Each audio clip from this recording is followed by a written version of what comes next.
I've watched your TEDx talk on YouTube. It's very interesting.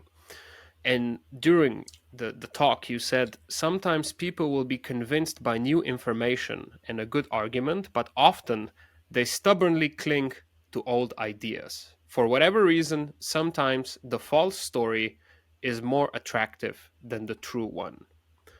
So, for example, when you're arguing with someone from the opposite end of the political spectrum on Twitter, and you come equipped with amazing bulletproof arguments, do you ever stand any chance at all of convincing them? Or is this stuff just a giant waste of time? Because it works similar to superstitions. Like it's a different part of the brain Yeah. and it just doesn't respond to this sort of stuff. Well, I mean, just I think in general, arguing on Twitter is a waste of time. It is not a land of reason and interesting debate. It can Well, be there fun. It goes can be fun, and 60% of my time. I know Yes. I'm on it too. So I'm saying that there's so much tribalism. There's so much of a thought that I can't trust you, no matter what you say. I can't, whatever comes out of your mouth, I cannot trust because you're not in my camp. You're in the other camp. And so there's unfortunately, and this is hard in today's world, and we have all these ways that we supposedly connect, like we're connecting now, right? And yet it's a very isolated world. And so the suggestion is that you actually need to build some kind of interpersonal trust, where the person can see you as more than just a member of your team, right? That you're a person unique in your own way, and only then, when they trust you as a source, are they willing to accept facts and so forth. And so this is the nature of the world we live in now.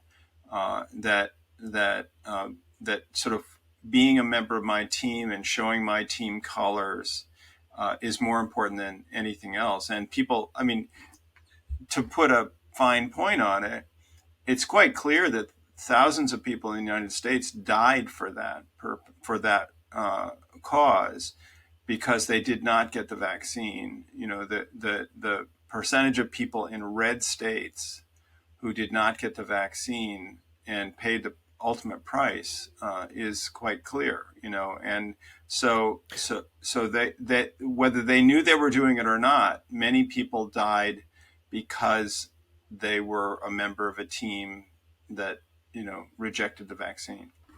Would you, I know that's tough to say, Hmm. but would you think it's possible that people in their inner circle of the people who died because they didn't get the vaccine in those red states predominantly, like you mentioned, even though their family member, for example, died and they shared their belief about the vaccines, that they still advocated to not get vaccinated despite the fact that their loved one died? Yeah, I don't Is it so know. strong? Yeah, I don't know. I mean, But can it be so strong oh, that I think it can despite be. I think it can be, right? definitely. I don't know that we have any great data on that, and so forth. And I guess I have to be careful about my red state, blue state, suggestion, because many of the blue states are very populated, right? And so there were many people that died in the cities, right? Whereas some of the red states are very rural, right? But in terms of vaccinated versus non-vaccinated people, it's very clear what the results were, and it's also clear which party was suggesting that people not get vaccinated. So, but yeah, as far as they're changing their, I mean, I have heard of many, not many, but some cases where people finally, once they're on the respirator, and are really sick, that they changed their tune and recognized what a mistake they had Jesus? made. But it's too Mm. late. It's way too late at that point. And I mean, we have, and it's also, let's, although it was politicized in the U.S. and it was the Republican Party that was less likely to get vaccinated or wear masks, right? The president of the United States almost never seen with a mask on when he was president, Trump. Um, but there are people on the other side. We now have a Democratic candidate, Robert F. Kennedy Jr., who's going to run for president as a Democrat who was anti-vax way before COVID. You know, he has all these crazy medical ideas that are just not at all. And unfortunately, he has a romantic name, right? That is associated with John F. Kennedy. So it's not strictly. It doesn't always get politicized, but it does sometimes. And in those cases where it is, I think the team membership is a strong influence. Yeah, I saw he was doing some bench press without his shirt, and he had a lot of fanboys on social media because they were like, "Wouldn't you rather have a president who's ripped?" You know. Yeah. So there you go with Yeah. the Yeah. open minds and discuss and the power of discussion. Right. But if we come back to it, what are the circumstances where you actually might be convinced by a more powerful argument? I remember those Oxford debates when they would invite an atheist, a famous atheist, and then a famous theologian, and then the audience would vote before the debate and after the debate. Mm-hmm. Obviously, this wasn't an impartial audience because probably some of them believed in God and some of them didn't.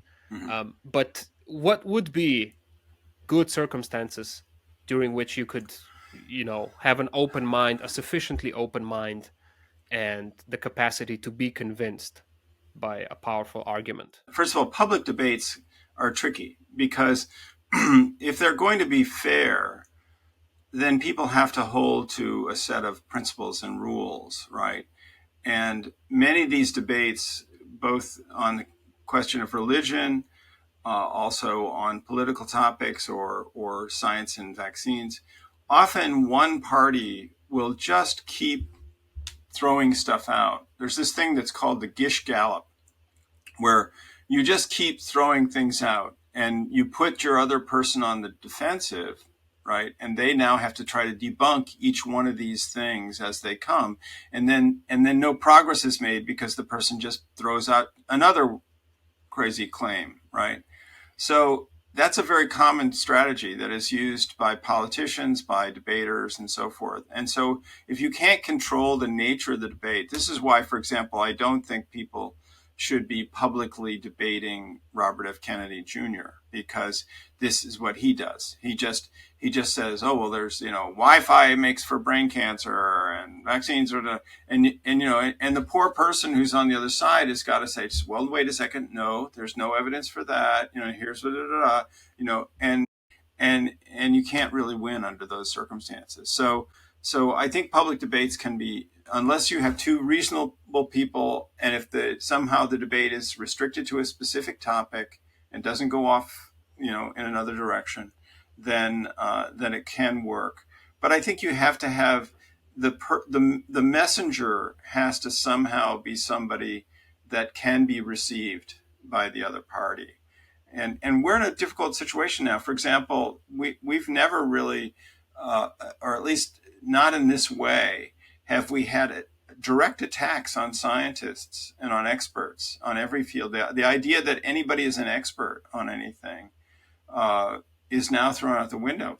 People who have never graduated from high school feel as though they know more about illness and disease and medicine than people who have studied it their whole lives. And so that is a weird situation to be in, and those people are not going to be reached.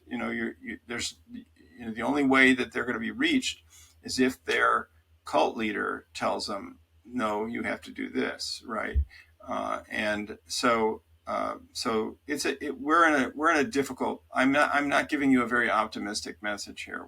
I think we're in a difficult time right now, and until people understand what the stakes are and wake up, I think we're going to have difficulty being able to convince people about these things. Right. So it's harder for us to accept somebody as a messenger or like a good faith communicator or presenter or whatever of ideas, and then it's harder for us to be convinced about anything. I So think we're that's true. locking ourselves in our own minds, essentially, Very right? much so. Our own camps. Yes.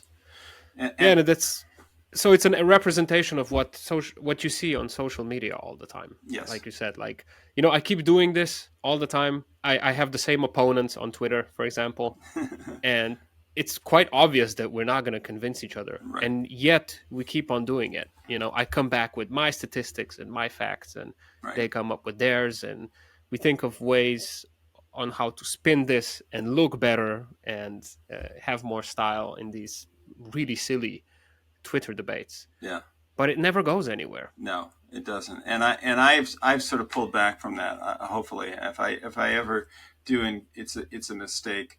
Um, but yes, it's true. But and it is the internet that has sort of fueled this in a way, because there's this silly expression that has come out in the last few years, like, you know, I did my own research, right? And That's me and when my hypochondriac brain kicks in and yeah, I go to the doctor and I'm like, I did my own research. I definitely have pancreatic cancer. You're not yeah. gonna, your little CT scan is not gonna tell me otherwise. Right, right. The flat earth person will say to you, do your research and you'll be like me. Once you've done your research the way I have, you will believe that the earth is All flat. right. Thank you to my lovely patrons, Taichi, Carmen, and Veronica. Thank you for your support. You're amazing. If you want to support Eurotrash too, you can do that. Just go to Patreon and find me there. Right. Thanks again.